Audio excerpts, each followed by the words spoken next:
l'Environnement que suit depuis le début du mois de décembre une quinzaine de demandeurs d'emploi. Ces mêmes stagiaires ont demandé à la mairie d'Oloron de leur confier un chantier école entre guillemets, pour leur permettre de pratiquer la technique de l'entretien régulier des cours d'eau, des rivières, des ruisseaux. La mairie a accepté de nous confier la réhabilitation de ce site pour 3 raisons. Ça devait présenter un intérêt pour la ville d'Oloron. Donc ça sera dit tout à l'heure dans le film, il s'agit du périmètre de la station de pompage, donc, qui se situe sur le Vert. Premier critère, un intérêt pour la ville. Le deuxième critère, c'était un intérêt écologique. Ce ruisseau était carrément encombré en forme de tunnel, donc présente un grand intérêt pour le ruisseau lui-même. Et il était en plus complètement ce site saturé de déchets.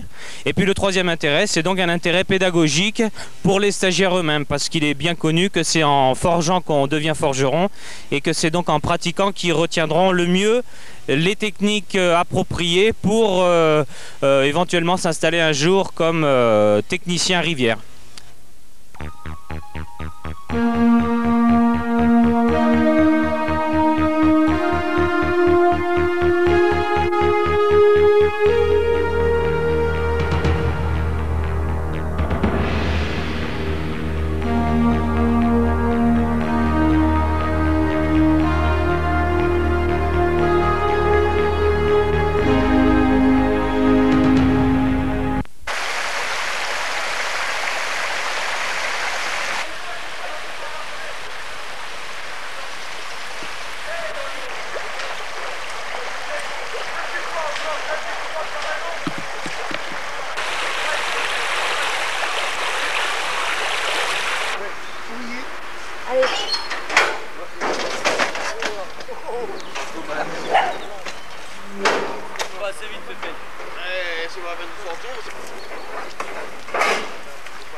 Là-bas, station de pompage, tu peux indiquer. Non, pas dans l'eau, là-bas.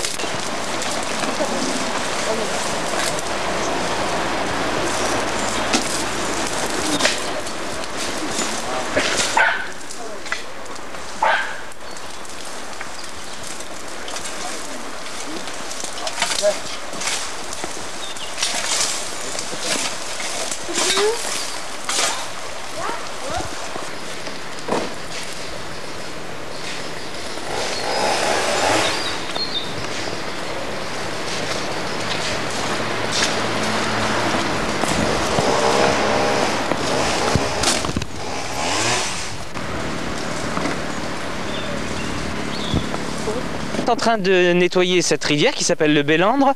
En quoi consiste exactement votre tâche? À enlever les déchets. Oui, d'accord. Et pourquoi est-ce que vous enlevez les déchets? Parce qu'on se trouve dans un périmètre de station de pompage et que l'endroit doit être propre, bien sûr. Et c'est surtout visuel pour que si les gens voient que c'est propre, ils vont automatiquement ils tiendront cet endroit propre. Et pour favoriser l'écoulement de l'eau aussi, à cause de l'écoulement de l'eau.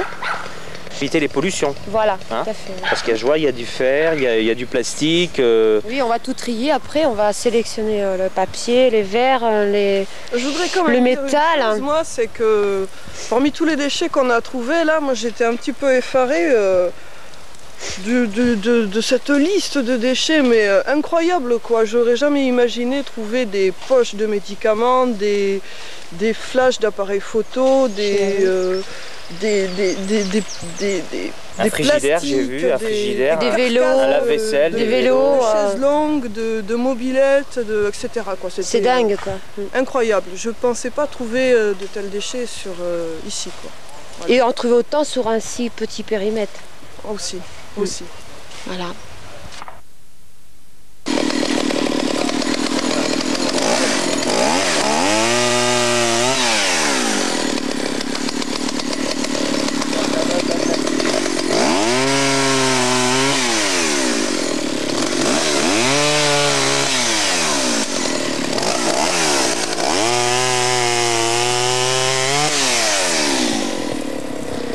travail consiste en quoi, monsieur?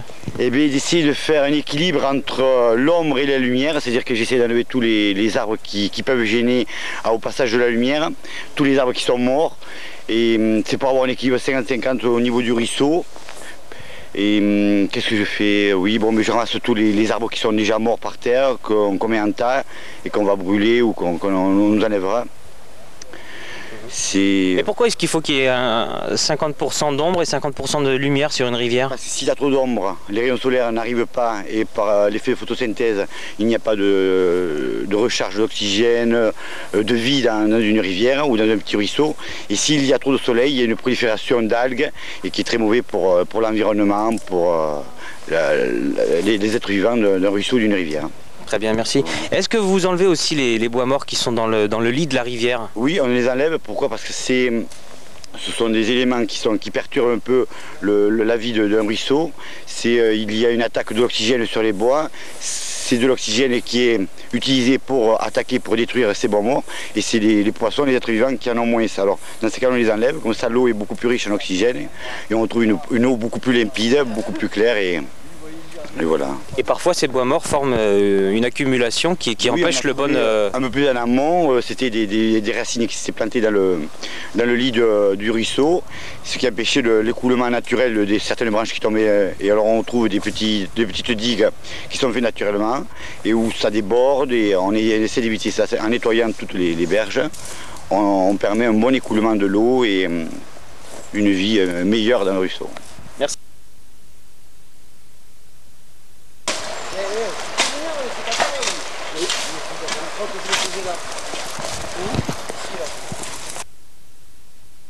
Vous pouvez me dire pourquoi est-ce que vous fauchez ici? Eh bien, je fauche parce que bon, il y a relativement d'arbres qui sont morts, tout ça, bon, il faut nettoyer un peu pour qu'il y ait toujours ce problème d'ombre et de lumière dans le ruisseau. Et bon, pour pouvoir passer à les tronçonneuses, tout ça, bon, il faut quand même nettoyer un peu, passer facilement avec le matériel. Et bon, aussi pour tenir le lieu un peu propre, tout ça, c'est comme ça incite un peu les gens aussi à le garder propre. Bon, on voit les ordures, tout ça qui sont déposées en même temps, qu'on ramasse au fur et à mesure. Voilà. Bonjour monsieur, vous êtes pêcheur. Quel est votre avis sur le travail qui a été réalisé là, ici? Ce travail est très utile pour la valorisation de ce cours d'eau qui autrefois était pratiquement un tunnel recouvert par les broussailles et où la vie était vraiment limitée, d'où la photosynthèse était complètement atténuée et réduite. Et un travail très utile a été opéré et a été effectué, c'est-à-dire le débroussaillage des berges et une coupe sélective des arbres, tout le temps pour le maintien des berges, qui est primordial pour la tenue du cours d'eau. Et éventuellement, un bouturage pourrait être effectué sur cette berge-ci, par exemple, pour essayer de maintenir cette berge qui est assez molle et qui, petit à petit, se désagrège sous l'érosion de l'eau.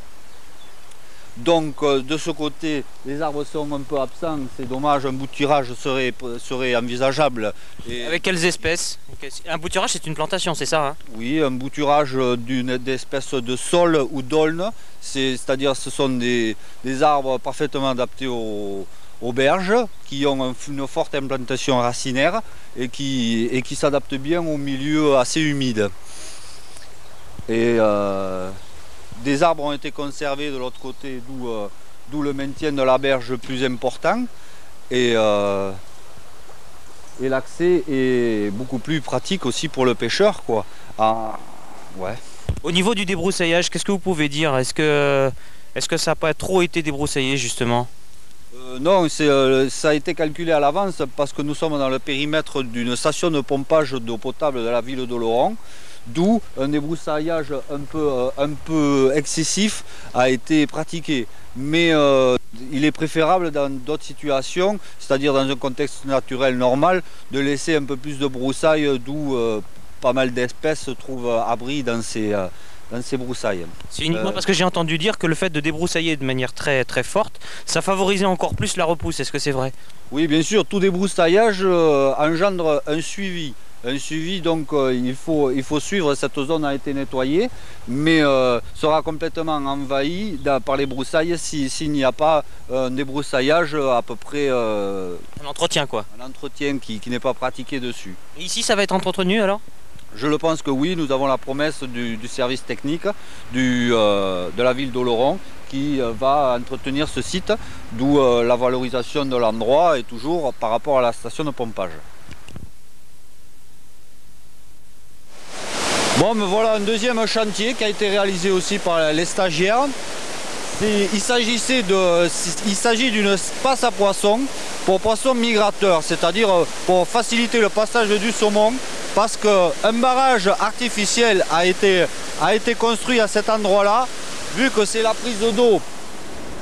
Là, la prise d'eau se situe là pour la ville d'Oloron, pour la prise d'eau potable si vous voulez, et le niveau était trop bas.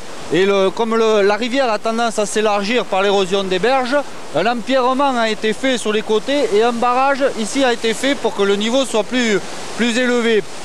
Et d'où cet ouvrage, on a construit cette échelle à poissons. Cette échelle à poissons pour faciliter le passage des migrateurs qui remontent dans ces tributaires pour se reproduire. Poissons migrateurs dont le saumon, truite de mer et truite autochtone qui pratiquent des migrations alimentaires et pour se reproduire. Alors le travail consistait en quoi alors?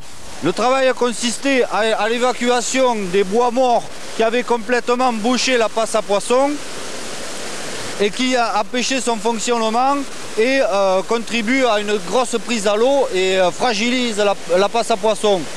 D'où on a tronçonné des morceaux de bois et avec un treuil depuis la berge, nous avons évacué les morceaux de bois sur le côté de la berge. Et qu'est-ce qu'il faudrait faire maintenant pour terminer ce chantier là? Parce qu'il n'est pas terminé là. Là, la passe à poissons est défectueuse et brisée en plusieurs endroits. Et il faudrait... Bon, les niveaux là sont beaucoup plus trop... Les niveaux ont arrêté le chantier parce que là, le débit d'eau est beaucoup trop important. L'opération consisterait à atteindre des niveaux normaux, boucher l'entrée d'eau que vous voyez là-bas, qui est recouverte par l'eau, boucher l'entrée d'eau, assécher la passe à poissons, pratiquer les réparations et la remettre en activité. Et une autre opération risque d'être aussi réalisée, c'est-à-dire l'évacuation des bois morts au milieu de la rivière, le tronçonnage et l'évacuation sur la berge des bois morts, avec l'appui technique toujours des services techniques de la ville d'Oloron.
De ces 4 mois de stage, qu'est-ce que vous en retirez concrètement? Eh bien, une sensibilité sur tous les problèmes qu'il y a en environnement. Ça fait 4 mois qu'on étudie tous les problèmes d'écosystème, tous les problèmes de décharge sauvage, le problème surtout de l'eau. Et on a fait plusieurs chantiers, on a découvert qu'il y avait beaucoup de problèmes dans la région, sur le problème des déboisements intempestifs, d'inondations, de berges, comme vous le voyez très bien ici, qui ont été arrachées. Parce qu'il y a eu des travaux qui ont été pas très bien faits ou pas finis. On se retrouve des arbres qui ont été apportés par le courant. et on est obligé d'intervenir parce qu'on voit que le lit du Gave a changé, il a pris une autre courbe et que si ça continue comme ça, dans 10 ans on le retrouve beaucoup plus sur la gauche et que le pont n'aura plus aucune utilité, même plus sa fonction dès le départ. Après, l'appel c'est que dans la région il y a beaucoup de travaux à faire au niveau de l'eau, sur sa maintenance, et qu'on est plusieurs stagiaires à être vraiment intéressés pour faire des travaux sur les rivières, pour la maintenance de berges, enlèvement de décharges, voir s'il y a une réimplantation à faire, surtout le problème de haies au niveau des champs pour les retenues d'eau.